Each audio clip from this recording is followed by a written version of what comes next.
Hello, everybody, and welcome to the True Love Talk channel. Here we want to learn about human sexuality and love based on the teachings that Pope John Paul II left in the Theology of the Body. I am Elisa, and today we're going to talk about the difference between feelings and emotions. So, let's begin.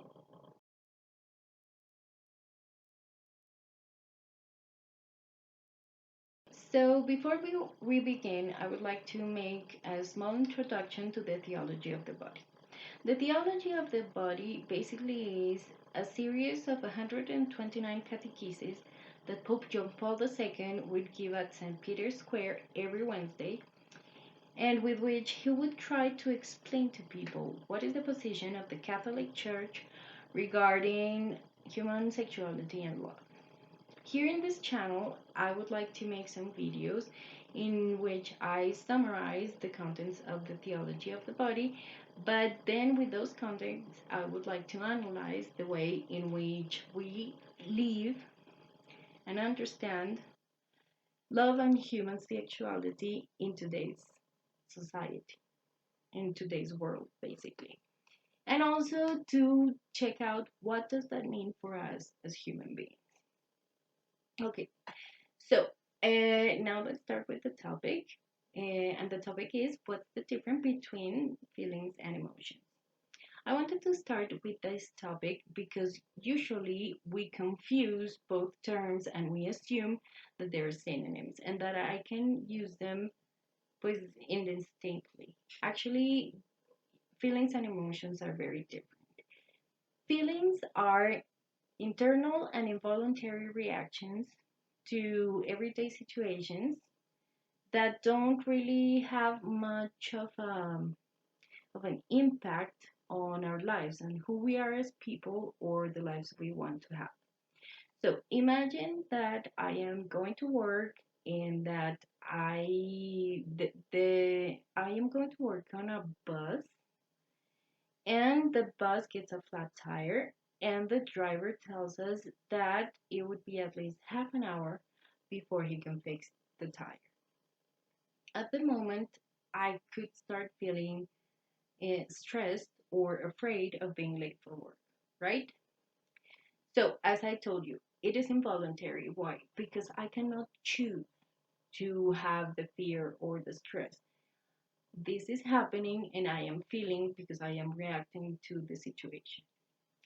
There are also feelings are also very intense and they invade consciousness completely. So, if you ask me if I love my father, I am going to say yes, I do love him. But if at the moment when I am stressed or afraid of being late for work, you ask me if I remember how much I love my father, honestly I don't. What I'm thinking about is how do I get to work in time? Should I get another bus? Should I get a taxi? What to do? Should I walk? I'm trying to solve the situation. But also, feelings are temporary. So, if as soon as I get to work, whether I am late or I am on time, point is the situation is over, so the feeling is over. I am not afraid or stressed anymore, right? Emotions, on the other hand, are the exact opposite of what I just told you about feelings. If emotions are what if feelings are are involuntary, emotions are voluntary. If feelings are very intense and they invade consciousness completely, emotions are very subtle and they're in the background of consciousness, and we actually have to make an effort to be aware that we have that emotion. And if feelings are temporary, emotions are permanent. Let's analyze the emotion of happiness, which is completely different to the feeling of joy. Okay? Why do I tell you that emotions are voluntary? Because let's say I've decided that I would be happy if I can become a psychologist that works with people who have had complicated situations, right? Nobody told me to be happy that way. Actually, I chose it based on whom I want to be and what are my goals and my projects for my own life, right? But I could have chosen anything different.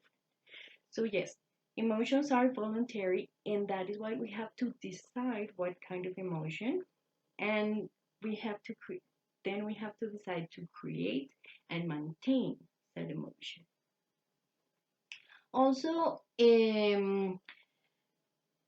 let's go back to the example of the bus.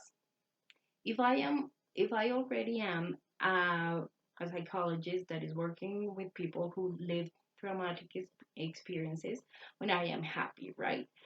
But if going to that work that I have and that I love, I am going to be late, I can feel stressed. In that stress or that fear is going to take the central stage of my consciousness, and the feeling, okay, the emotion of happiness that I have is going to go to the background. If you ask me if I am still happy when I am feeling fear, I can tell you yes, I can answer that I am still happy, and it would be true. My happiness is still there. But I have to make that voluntary effort to remember that yes, I am still happy, because what is going to be in front of me, yes, in the center of my consciousness, is I am stressed. That's the feeling, right? But it is also permanent, because as long as I am a psychologist that can help people through traumatic experiences, I am going to be happy. And it is going to be so as long as I still want to be that kind of person. And because they're permanent and because they're so subtle, emotions allow us to have many other emotions at the same time, or to have feelings. Feelings only allows us to have one feeling per situation, but emotions allows us to have a feeling and all the other range of emotions that we have chosen to have throughout our lives.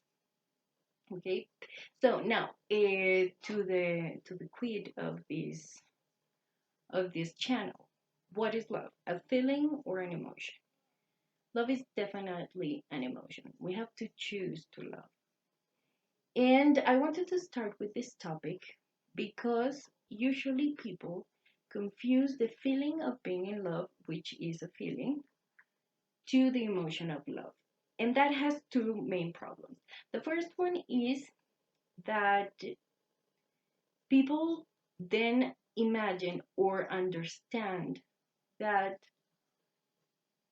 love is only romantic love, and they forget that the love for oneself, the love for one's parents and one's children and your friends, family, your mentors, your teachers, everybody is also love, and it could be true love if we choose to. And the second big problem of confusing love with being in love is that we assume that love is going to be automatic. It's going to be literally a passion.